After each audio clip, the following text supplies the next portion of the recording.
The South Korean tech mogul sat in his corner office with his secretary, completely unaware that his wife's phone call was her final goodbye. "Ignore it," Hannah murmured, her crimson lipstick leaving traces as she loosened Director Kim Taejun's collar in the amber glow of his executive suite. The Seoul skyline sparkled behind them like a sea of diamonds that Taejun had claimed one by one. His phone lit up on the obsidian desk, Soyeon's name flashing for the third time tonight. Taejun silenced it without even looking. "My wife understands not to disturb me during the Incheon port negotiations," he said, drawing Hannah closer as her jasmine scent wrapped around him. The phone buzzed again with a voicemail. Taejun flipped it face down. "The contract signing won't wait for personal issues. She never calls this late anyway." Hannah paused, her fingers hesitating at his shirt. "What if it's urgent?" "Because she knows I'm always working," Taejun responded, his hands settling at her waist. "That's how I built a multi-billion-won empire and a marriage that exists only on paper." 22 hours later, those same hands that had touched his secretary were now shaking violently as Director Kim crashed through the emergency room doors of a countryside hospital. His Armani suit was stained with his wife's blood. The physician's words felt like hammer blows to his skull. "Stage 4 metastatic. Too advanced for intervention. I'm so sorry." Soyeon lay motionless, her once radiant body now fragile against the sterile white sheets. Taejun dropped into the chair beside her bed, his empire suddenly feeling utterly meaningless. "I finally listened to your voicemail," he whispered, tears falling for the first time since his mother's funeral 20 years ago. "Why didn't you tell me face to face?" Soyeon's eyes opened slightly, her voice barely a whisper. "I tried for 3 months, Taejun. You were never available. Please like this video and listen to my story till the end and let me know which city you're listening from. That way I can see how far my story has traveled. What would you do if you realized the most critical call of your entire life was the one you deliberately silenced? How many precious moments have we all lost while chasing empty dreams?" The glass tower of Kim Technologies stood 82 floors high in Gangnam's business district, a testament to Director Kim Taejun's merciless ambition and razor-sharp business intellect. But that tower was constructed on the ruins of a shattered home and forgotten vows. Soyeon Kim stood barefoot near the floor-to-ceiling windows of their luxury penthouse, her silk robe offering little warmth against the coldness that seemed to radiate from the very walls. It was almost 1 in the morning, and Taejun still hadn't returned home. 22 years. 22 years of marriage that had started with such burning passion and slowly dissolved into 2 strangers sharing an expensive address. Soyeon pressed her palm against her chest, feeling the stabbing pain that had been intensifying for months. Pain she had pushed aside until yesterday's medical appointment made ignoring it impossible. "Mrs. Kim, I must be completely honest with you," Dr. Lee had said, her face grave as she reviewed the test results. "The cancer is extremely advanced. It has metastasized to multiple vital organs. Without immediate aggressive intervention, your prognosis is..." She had stopped, her professional composure breaking slightly. "You have months at best, not years." Soyeon had nodded slowly, a bitter laugh nearly escaping her throat. Months, not years. In her marriage to Taejun, time was the only thing that truly mattered, and he had made it crystal clear that his time was too precious to waste on her. "Is there someone who can support you through this treatment?" Dr. Lee had asked gently. "Your husband, perhaps. Family members nearby." "My husband is extremely busy," Soyeon had answered, that practiced smile she'd perfected over 22 years sliding effortlessly into place. "But I'll inform him soon." That was yesterday. Soyeon had attempted to tell Taejun 4 separate times since the diagnosis. Each time he had been on an urgent call, in a critical meeting, or analyzing projections with Hannah, his executive secretary who seemed to occupy more of his attention and hours than his own wife ever had. The first attempt had been during breakfast. Taejun had been scrolling through market reports, his coffee growing cold beside him. "Taejun, I really need to discuss something important with you," she'd said, settling into the chair opposite him. He'd glanced up momentarily. Can it possibly wait? The Incheon exchange opens in 15 minutes, and I need to track the shipping acquisition. The second attempt had been a text message. We urgently need to talk. This is serious. His reply had arrived 8 hours later. Meetings scheduled all day. We'll talk tomorrow. The third attempt had been a dinner reservation at the intimate restaurant where he'd proposed 22 years ago. Taejun had cancelled 3 hours beforehand. Incheon conference call. Hannah had explained when she phoned the restaurant to cancel the reservation Soyeon had made weeks in advance. Kim had stopped feeling jealousy years ago. Jealousy required hope, and hope had died gradually over the years, suffocated by complete indifference. The private elevator chimed, announcing his arrival. Director Kim Taejun entered their home at 1:17 in the morning. His tailored Brioni suit still impeccably pressed despite the late hour. At 54, he embodied everything the financial magazines labeled him. Brilliant, ruthless, magnetic. Salt and pepper hair styled perfectly. Chiseled features. Eyes the color of polished steel. He had transformed Kim Technologies from his father's modest venture into a global powerhouse worth 30 billion won. And it radiated from every confident movement he made. Hannah followed close behind, her designer heels clicking against the marble flooring. She held a tablet and was reviewing tomorrow's merger meeting. Her voice intimate and low in a way that made Soyeon feel like an outsider in her own residence. The Incheon markets open at 9:30 their time, giving us approximately 6 hours to finalize the port acquisition, Hannah was explaining as she scrolled through documents.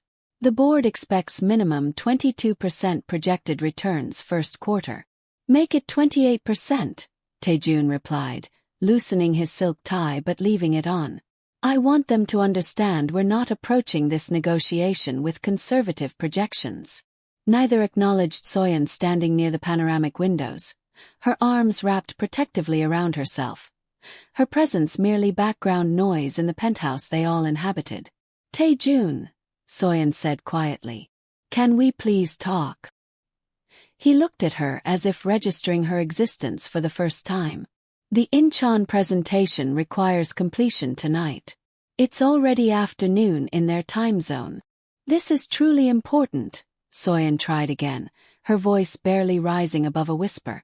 Everything is important, Soyeon. That's the nature of international business. He moved past her toward his private study.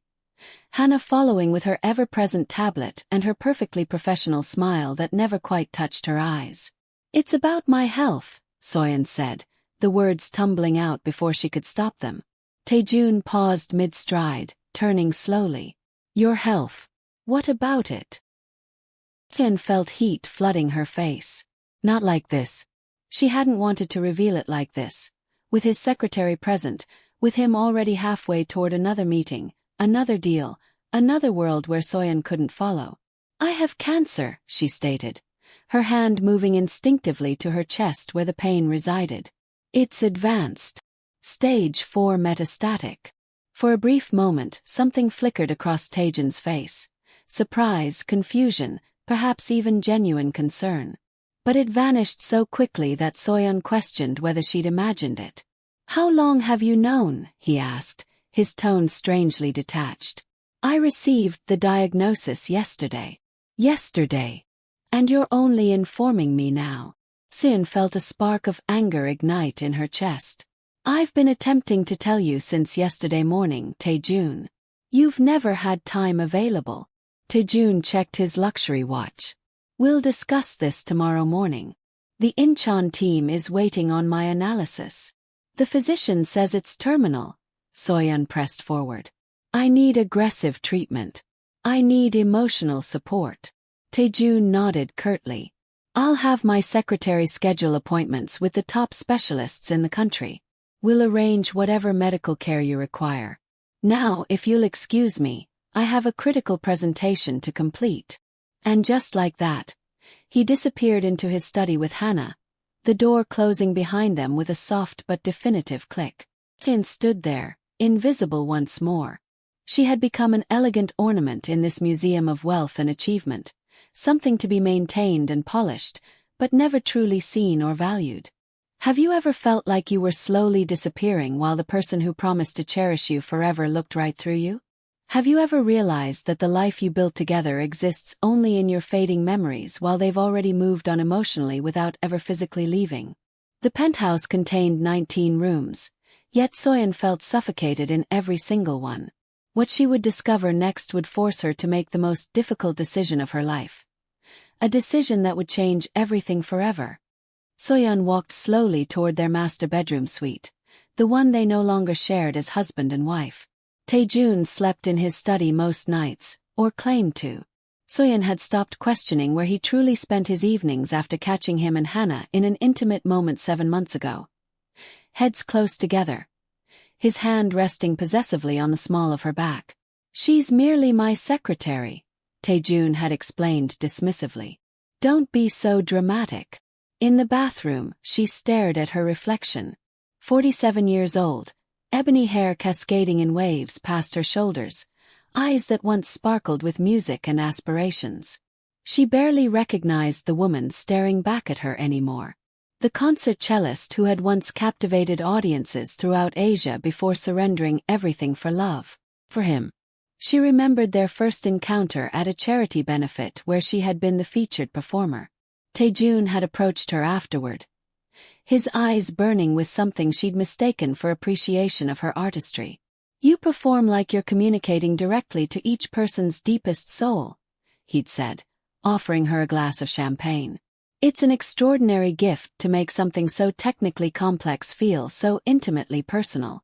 What Soyeon hadn't understood then was that Taejun approached everything as a challenge to be mastered, a formula to be optimized.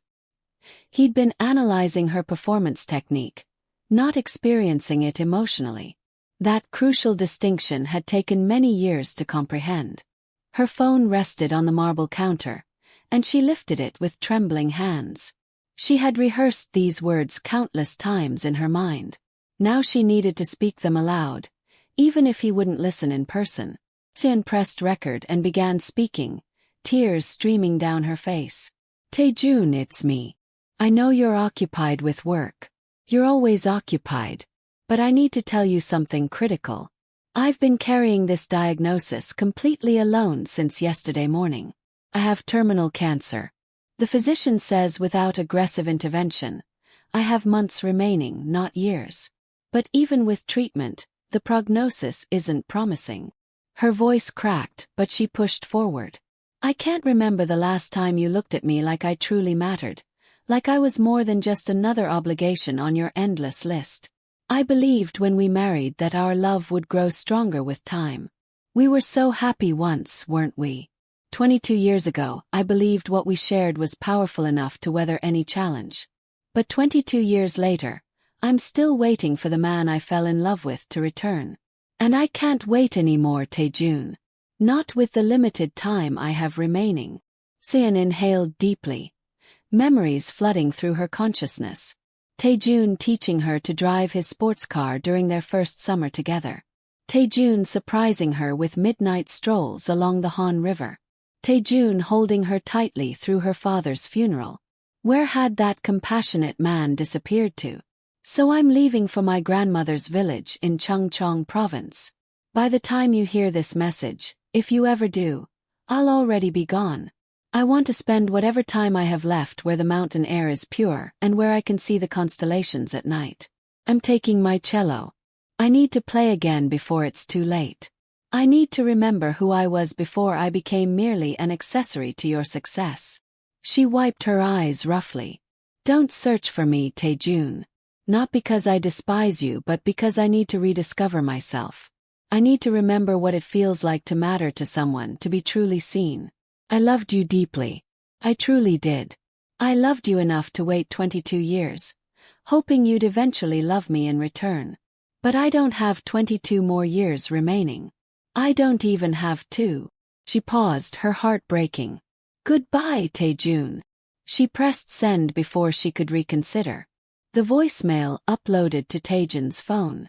The timestamp read 1:43 in the morning. 4 floors below in his executive study, Director Kim sat with Hannah reviewing acquisition strategies. His phone vibrated on the polished desk. He noticed Soyeon's name flash briefly on the screen, then another urgent notification from the Incheon office layered over it. Without thinking, he swiped away all notifications. He didn't have time for whatever Soyeon wanted to discuss. Could wait until morning. As Hannah leaned closer to highlight a clause in the contract, her perfume enveloped him. Her hand brushed against his, lingering a fraction too long. Taejun looked up at her, the tension between them electric and undeniable. "We should complete the presentation," she whispered, but made no movement to return to her chair. Taejun knew he should stop what was about to happen. He thought fleetingly of Soyeon upstairs, of the terminal diagnosis she had shared earlier. But those thoughts seemed distant, unreal compared to the immediate presence of Hannah, who understood his world completely, who spoke his language of acquisitions and strategic power plays. "The presentation can wait," Taejun said, reaching for her. Earlier that evening, the two of them had stood before Soyeon as she revealed her terminal cancer diagnosis. Now, in the shadowy privacy of his study, they crossed a line that could never be uncrossed. Their betrayal was complete. Upstairs, completely unaware, Soyeon packed a single suitcase. Not the designer clothing Taejun purchased for galas and business functions. Simple things. Comfortable jeans, warm sweaters, the few items that still felt authentically hers. She had been quietly saving money for 4 years. Small amounts from her personal account that she had discreetly transferred into a separate fund. Enough to vanish completely. Enough to begin again. She placed her wedding ring on the nightstand beside a framed photograph from their wedding day. They had looked so radiantly happy then, so full of promise and dreams. Taejun had gazed down at her as if she were the only person who existed in his universe. When had that loving gaze turned ice cold? At 3:51 in the morning, the penthouse was silent. Taejun remained in his study, Hannah having finally departed an hour earlier. Soyeon walked down the hallway one final time, pausing outside his door. She could hear him on a video conference, his voice sharp and commanding, directing executives halfway across the country. For a moment, her hand hovered over the door handle. Should she try one more time? One final attempt to make him truly see her, hear her, choose her. "The projected growth for the shipping acquisition exceeds our initial forecasts by 17%, Taejun was saying. "I want us to be aggressive on this investment. Triple our position." Soyeon lowered her hand slowly. He wouldn't hear her now. He never truly had. She didn't say goodbye in person. She knew if she saw his face directly, she might lose her courage completely. The service elevator transported her down to the underground parking garage where a taxi waited, engine running quietly in the darkness. She had arranged everything meticulously, ensuring no one would discover she was leaving until it was too late to stop her. As the car pulled away from the building that had been her beautiful prison disguised as paradise, Soyeon looked back once. The penthouse glowed like a beacon against the night sky, stunning and cold, exactly like her marriage. "Where to, ma'am?" the driver asked gently. "East," Soyeon replied, one hand resting protectively on her chest where the pain lived constantly. "To Chungcheong province. Drive as far as you can take me. Can you feel it? The weight of 22 years of neglect crushing down on a woman who once had absolutely everything except the one thing she desperately needed. Can you sense the approaching collision between ambition and mortality, between material wealth and true worth?" Director Kim worked through the night, never once checking his personal messages. What he would discover in the morning would shatter his carefully constructed world into a million pieces, but would it be too late to save what truly mattered? Director Kim worked relentlessly until dawn, never once reviewing his personal messages. The Incheon shipping acquisition was everything that mattered, a 3.4 billion won deal that would expand Kim Technology's reach throughout Southeast Asia. He had been pursuing this acquisition for 18 months. Nothing could distract him now. When he finally went upstairs at 6:42 in the morning, he collapsed into bed in his private room, exhausted and vaguely troubled by the news of Soyeon's diagnosis. He told himself he'd make everything right somehow. more money for her treatment, the absolute best oncologists in the nation. Perhaps a private nurse once the Incheon deal closed. That was what being a good provider meant, wasn't it? Taejun fell into restless sleep, dreaming of profit margins and stock valuations and boardroom victories. He didn't notice that Soyeon's bedroom door stood open across the hallway, her closet partially emptied, her presence already fading like morning mist.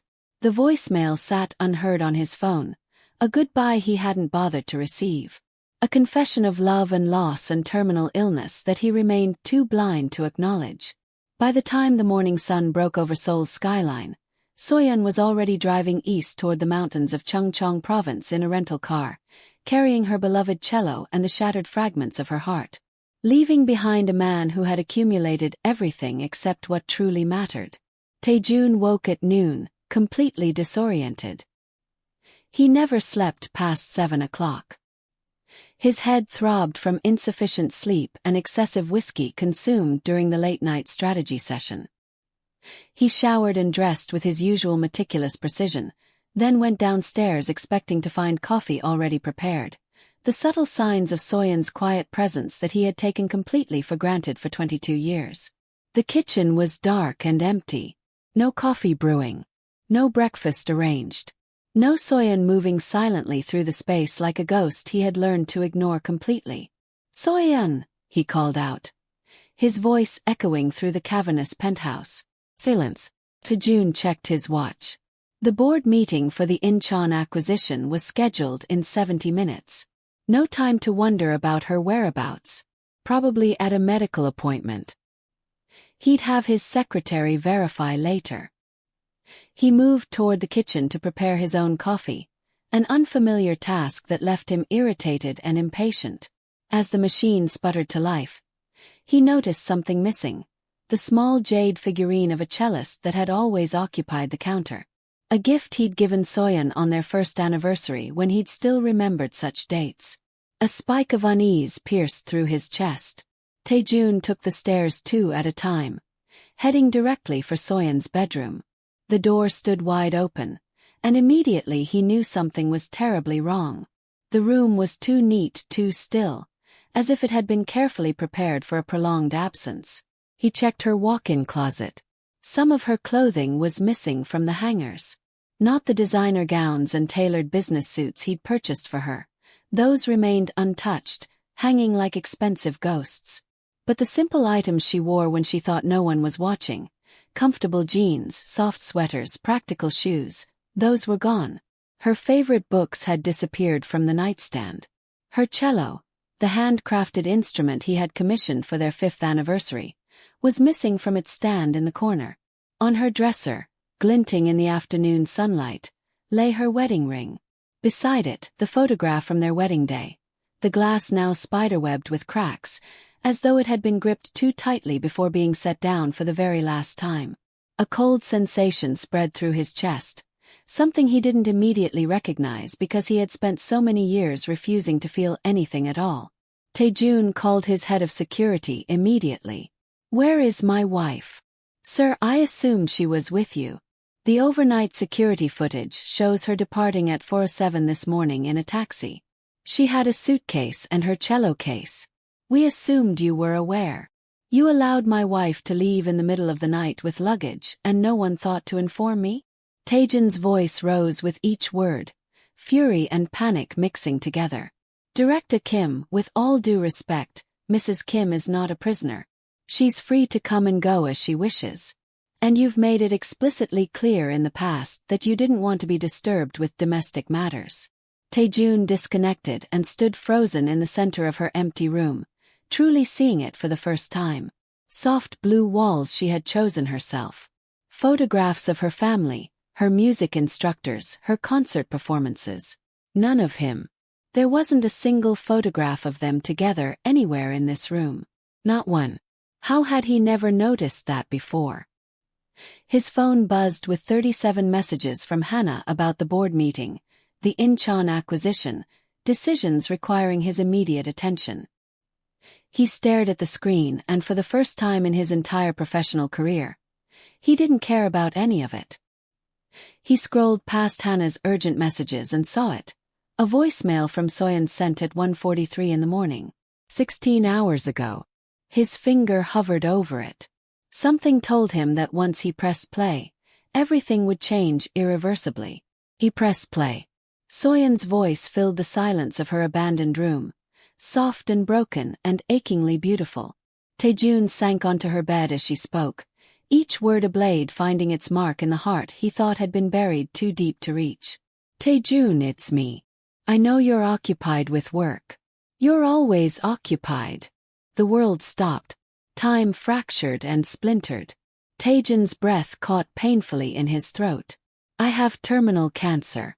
The physician says without aggressive intervention, I have months remaining, not years. Taejun closed his eyes as a wave of crushing shame washed over him. She had needed him desperately last night, and he had been with Hannah, betraying her in the worst possible way. I can't remember the last time you looked at me like I truly mattered. Taejun's mind flashed through 22 years of memories he had ignored and dismissed. Soyeon smiling at him over breakfast, trying to share a new composition she was working on. Soyeon dressed elegantly for a charity gala, waiting for a compliment that never came. Soyeon reaching for his hand in the car, then slowly withdrawing when he didn't respond. Soyeon fading, dimming, disappearing right before his eyes while he was too obsessed with building an empire to notice he was destroying his home. I loved you deeply. I truly did. The past tense shattered him completely. Loved, not love.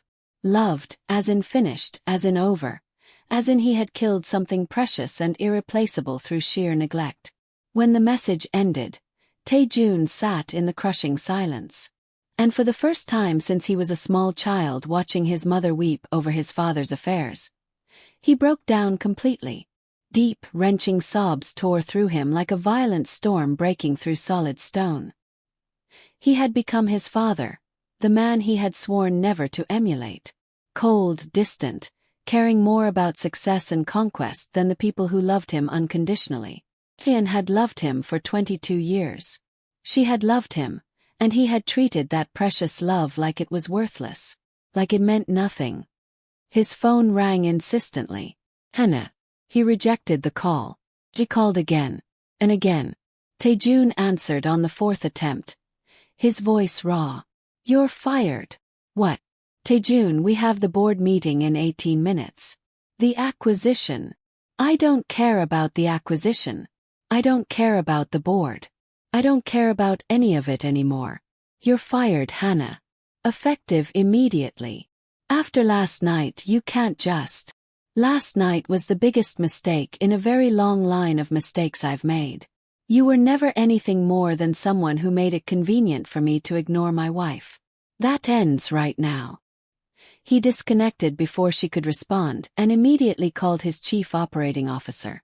Min-jae, cancel everything. Every single meeting, every call, every commitment for the next 2 months. Inform the board I'm taking emergency leave. Sir, the Incheon acquisition closes in 4 days. If you're not present, then it doesn't close. But that's a 3.4 billion won. Some things are infinitely more important than money, Min-jae. He had never spoken those words before, had never believed them. But hearing Soyeon's voice, learning about her terminal cancer, hearing her say goodbye, it had cracked something open inside him that couldn't be closed again. Taejun called his top private investigator, a former intelligence operative who specialized in locating people who didn't want to be found. I need you to find my wife, Kim. She left early this morning heading toward Chungcheong province. Her grandmother owned a home in a village near Taebaek. I need to know exactly where she is by tonight. That's an extremely tight timeline, Director Kim. Quadruple your usual fee. I don't care what it costs. Find her. Have you ever had that devastating moment when you suddenly realize everything you've been chasing isn't worth even a fraction of the price you've paid? When the empire you've built crumbles to dust in your hands because you've sacrificed the only thing that truly mattered. Taejun spent the afternoon tormented by Soyeon's voicemail, listening to it repeatedly, memorizing every word, every pause, every breath. But finding her was only the first step. What he would discover when he finally reached her would test whether redemption was even possible anymore. Taejun spent the afternoon pacing the penthouse obsessively, listening to Soyeon's voicemail repeatedly, memorizing every single word, every painful pause, every shaky breath. How had he missed the anguish in her voice all these years? How had he failed to notice as she slowly disappeared, fading away right in front of him? He walked through the penthouse with new eyes, finally seeing everything he had been blind to for so long. The music room Soyeon had requested that he had converted into another home office. The rooftop garden she had wanted on the terrace that he dismissed as impractical. The quiet dinner she had tried to arrange, conversations he had shut down with. Not now, I'm busy. He had taken a woman who lived for beauty and creation and imprisoned her in a glass tower with nothing but his cold indifference for company. The investigator called at 7:19 that evening. I found her. Coastal village called Yongyong near Gangneung. She's staying in her grandmother's old hanok house. The locals say she arrived this morning carrying only a suitcase and her cello case. The house has been vacant for years, but she still had a key. The address is 97 Heian Road at the end of the village path, near the cliffs overlooking the East Sea. It's the traditional house with the blue-green tile roof. Taejun didn't pack anything, didn't plan. He got in his car and started driving east immediately. The sunset cast long shadows as he left Seoul behind, perhaps forever. His mind raced frantically with what he would say to her. Apologies that seemed pathetically inadequate for the damage he had caused. Promises that sounded hollow even to his own ears. How did you convince someone to give you another chance when you had wasted 22 years of chances? The highway stretched endlessly before him, darkness falling as he pushed the luxury car faster and faster. His phone rang constantly. Board members, executives, lawyers, all demanding to know why he had abandoned the Incheon acquisition. He ignored every single call. For the first time in his adult life, Director Kim Taejun wasn't thinking about money or power or his next conquest. He was thinking about a woman with heartbroken eyes who used to look at him like he hung the moon and the stars. And a terminal diagnosis that meant their time together was measured in months, not years. Taejun arrived in Yongyong just after midnight, a small coastal village where the sea breeze carried the scent of salt and bittersweet memories. The kind of place Soyeon would naturally choose, where nature's beauty surrounded you completely. The kind of place they had visited during their honeymoon when he had still truly seen her, really seen her. He remembered walking along the rocky shore with her, listening as she pointed out how the waves created different musical rhythms as they crashed against the ancient rocks. The ocean performs its own symphony, she had said, her face glowing with wonder and joy. He had kissed her then, captivated by her ability to find music everywhere, in everything. When had he stopped listening? When had success become more intoxicating than her smile? The hanok house nestled among towering pine trees overlooking the East Sea. Traditional curved roof with blue-green tiles, stone foundation, wooden lattice doors. A small garden already showing signs of Soyeon's gentle touch, potted herbs and wildflowers arranged near the entrance. Taejun parked at the end of the gravel path and sat motionless in his car for nearly 40 minutes, gathering his courage. When he finally approached the house, all the lights were extinguished. It was too late to knock. He would return in the morning. As he turned to leave, a sound from inside stopped him cold. It wasn't just any sound. It was a cry of pain, raw and agonizing. Soyeon, are you all right? Taejun pounded desperately on the door. No answer but another moan of distress. He tried the handle locked. Without hesitation, he slammed his shoulder repeatedly against the old wooden door until it finally gave way with a crack. The house was dark except for light spilling from the bedroom.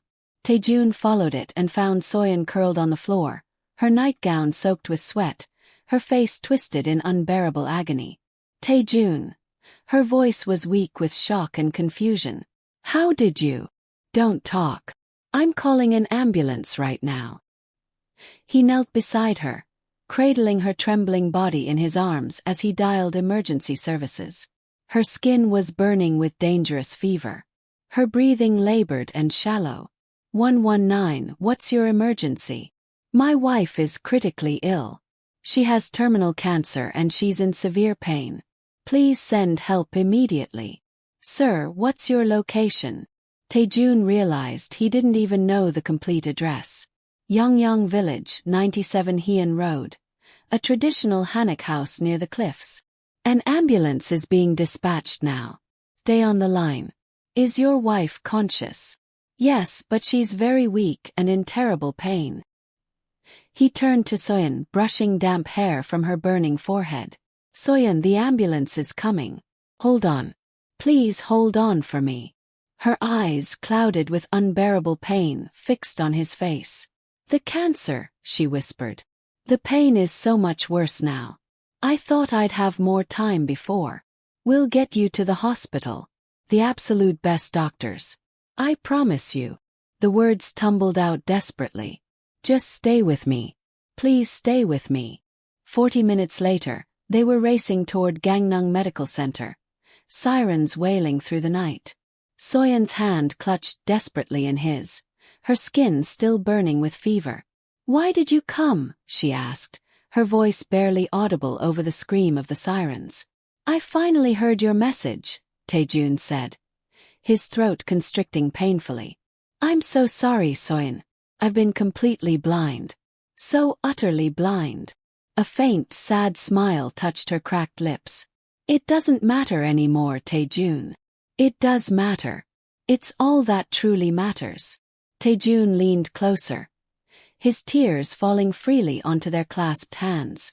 I'm going to fix this. I'm going to make everything right. Some things can't be fixed, Taejun. Not even with your billions. Not with money. With time. With change. With love.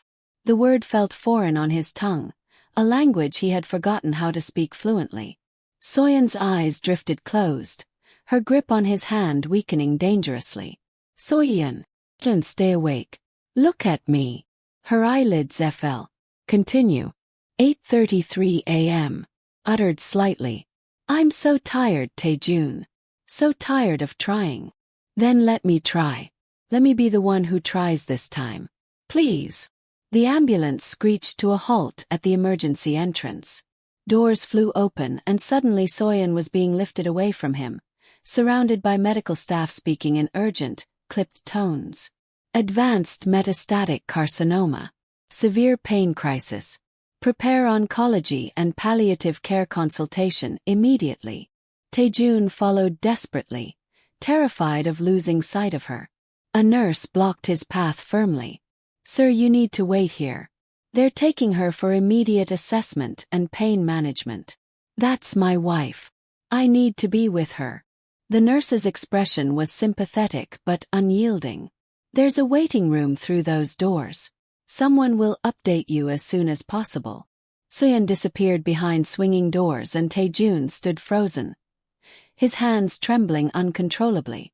For 5 hours, he sat in that waiting room, staring at the same water stain on the ceiling tiles without seeing anything. For 5 hours. He bargained with ancestors he hadn't honored in decades. Take everything. The company, the money, all of it. Just give us more time together. Please. His phone had died hours ago. No one knew where he was. The empire he had built could be crumbling completely for all he knew. And for the first time in his entire life, Director Kim Taejun didn't care about any of it. The only thing that mattered was behind those doors, fighting against a disease that his billions couldn't bribe or negotiate away. Can you feel his desperation? The crushing weight of regret. The terrible realization that all the wealth and power in the world means absolutely nothing when the person you love is slipping away. The oncologist would soon emerge with news that would shatter whatever hope remained. But sometimes the greatest tragedy isn't death itself. It's realizing too late what truly mattered all along. The oncologist found him at dawn, exhaustion carved into every line of her face. Director Kim Taejun stood on unsteady legs. My wife. Your wife's cancer is extremely advanced. Stage 4 lung cancer with extensive metastasis to the liver, bones, and brain.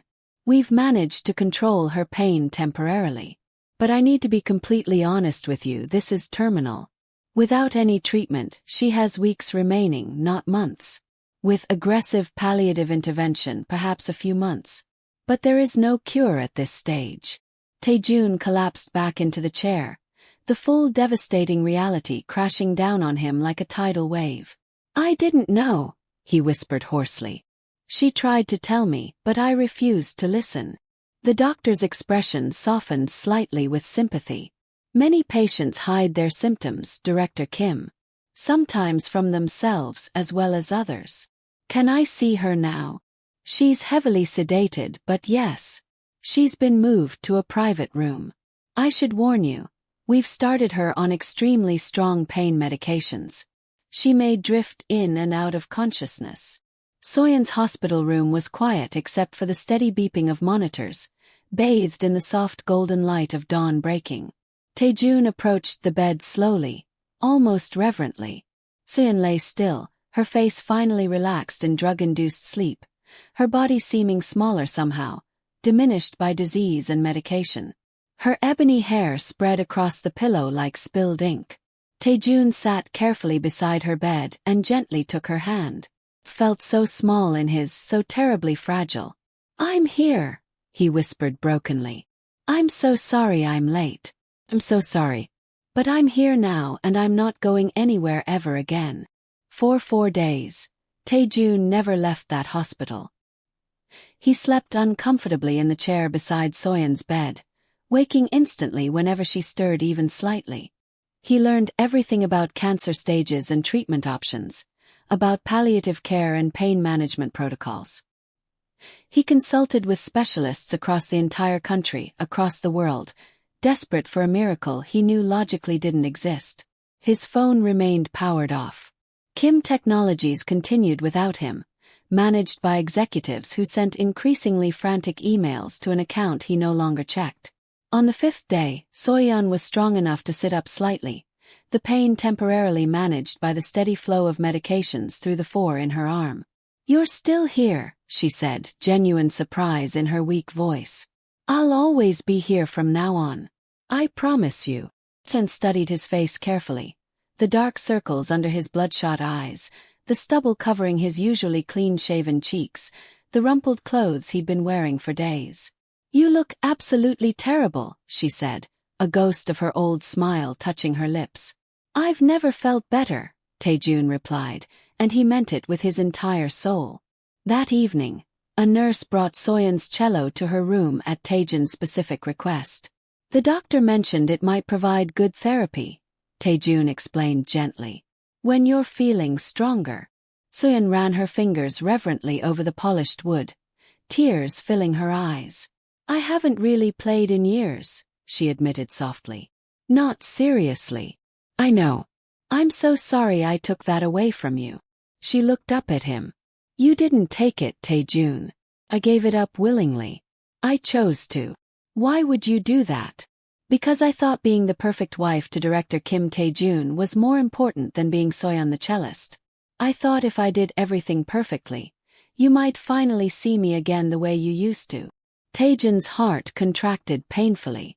I see you now, he whispered. I truly see you. I just wish it hadn't taken this tragedy to open my eyes. For the first time since their marriage began to crumble, they talked honestly. Really talked, about their hopes at the beginning, about where everything went wrong, about the life Soyeon had imagined and the empire Taejun had built instead. I wanted children, Soyeon said quietly. But you were always too busy. Always one more deal, one more year to establish the company firmly. Until suddenly it was too late. Taejun had no answer for that devastating truth. No way to recover the lost years, the family they might have created. What can I do? He asked finally, desperately. Tell me what you want and I'll make it happen. Soyeon was silent for a long moment, considering. Take me home, she said at last. Not to Seoul. Here. To my grandmother's house by the sea. I want to hear the waves while I still can. I want to play my cello on the cliffs. I want to die where I can see the stars clearly. not under fluorescent hospital lights. The doctors advised strongly against it. The oncologist pulled Taejun aside, her expression grave. Without constant medical supervision and intervention, her pain will become absolutely unbearable as the disease progresses. She needs to be where we can help her properly. Then I'll bring the medical supervision to her, Taejun replied firmly. Whatever it costs, I'll hire a complete full-time medical team. I'll bring in whatever equipment she needs. And he did exactly that. Within 1 week, the modest Hanok house had been completely transformed. A sophisticated medical suite cleverly disguised as a traditional bedroom. A team of specialized nurses working in coordinated shifts. Oxygen tanks hidden in handcrafted wooden cabinets. Pain medications stored in traditional celadone pottery.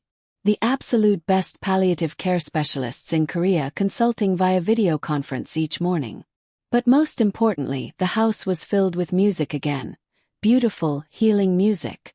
On good days, Soyeon could play her beloved cello for short periods, seated by the large window overlooking the endless sea.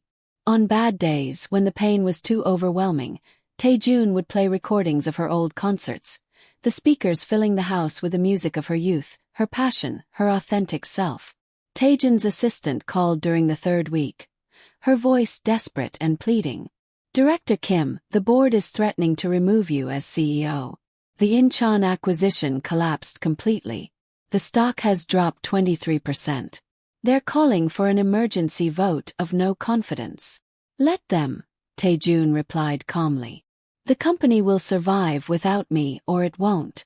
Either way, I'm exactly where I need to be. He disconnected and returned to Soyeon's bedside where he was helping her sort through old photographs and memories. That was about the company, she asked perceptively. It's not important anymore. Kim touched his hand gently. 22 years of your life is important, Taejun. Your father's entire legacy. Your life's work.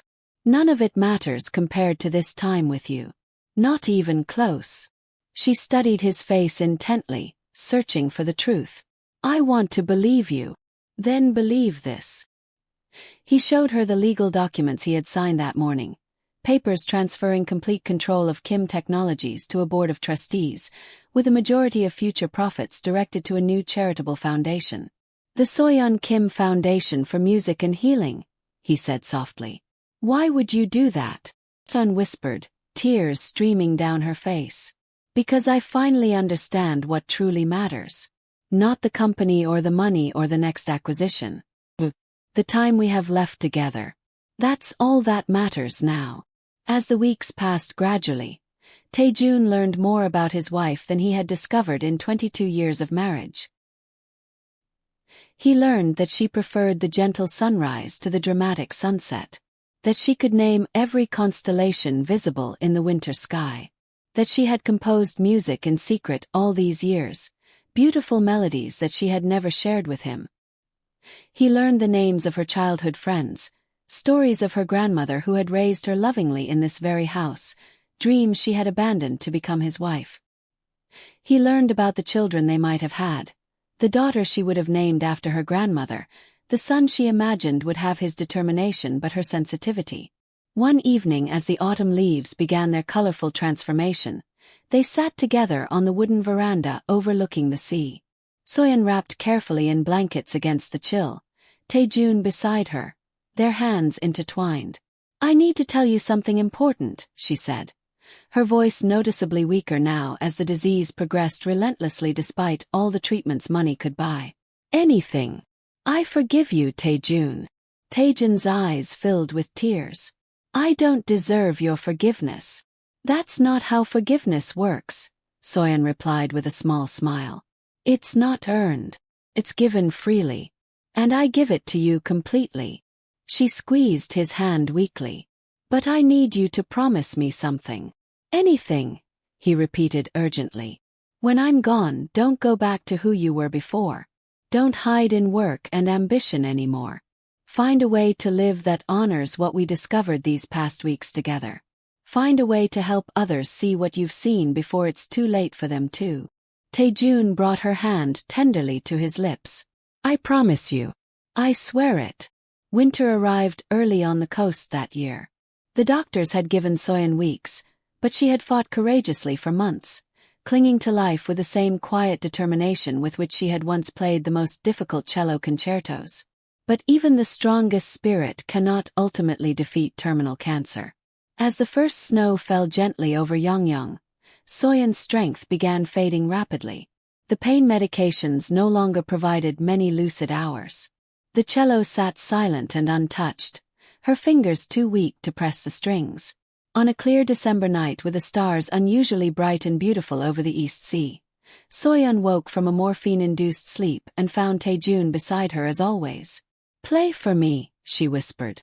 What should I play? My cello. The piece I composed for you all those years ago. Taejun shook his head. I don't know how to play. Then learn now. Tonight. While I can still teach you. And so in the quiet sacred hours of that winter night, Soyeon guided Taejun's clumsy hands on her beloved instrument. His fingers were awkward at first, the notes discordant and harsh. But slowly, under her infinitely patient instruction, he learned to draw a single pure note from the strings. One note. The beginning of a melody she had written decades ago when their love was new and full of promise. A melody he had never heard until these precious final days together. That's it, she whispered as dawn approached gradually. Remember how that feels. The pressure, the release. Like life itself. Taejun continued playing that single note as Soyeon's eyes drifted peacefully closed, a serene smile on her face. He played until his fingers bled. Until the note became a prayer. Until the morning light spilled through the window and touched her face gently for the very last time. Soyeon Kim died as the sun rose gloriously over the East Sea. Her husband beside her, the music of her life's one true love filling the room they had shared too briefly. Tell me in the comments. Have you ever ignored someone who desperately needed you? Have you ever realized too late what truly mattered? And if you've dealt with something similar, please share your story. You're not alone. Subscribe for more stories about standing your ground and reclaiming your life.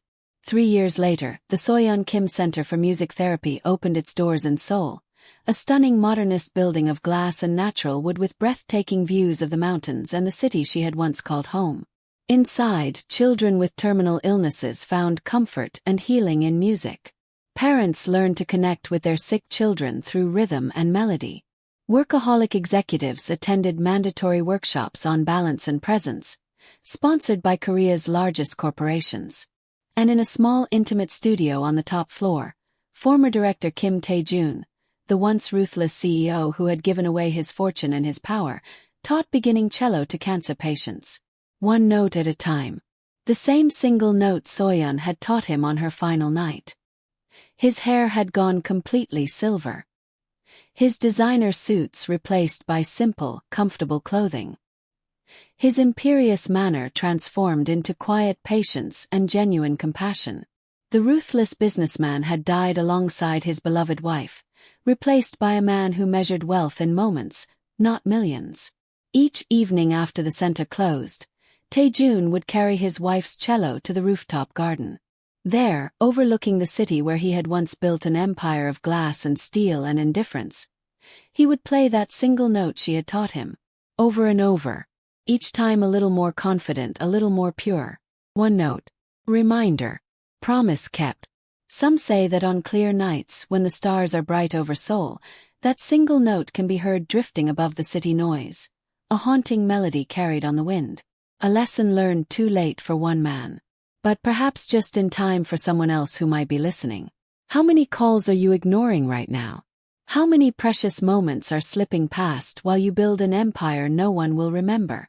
The most valuable currency in this world isn't measured in won or dollars or success. It's measured in the time we give to those we claim to love.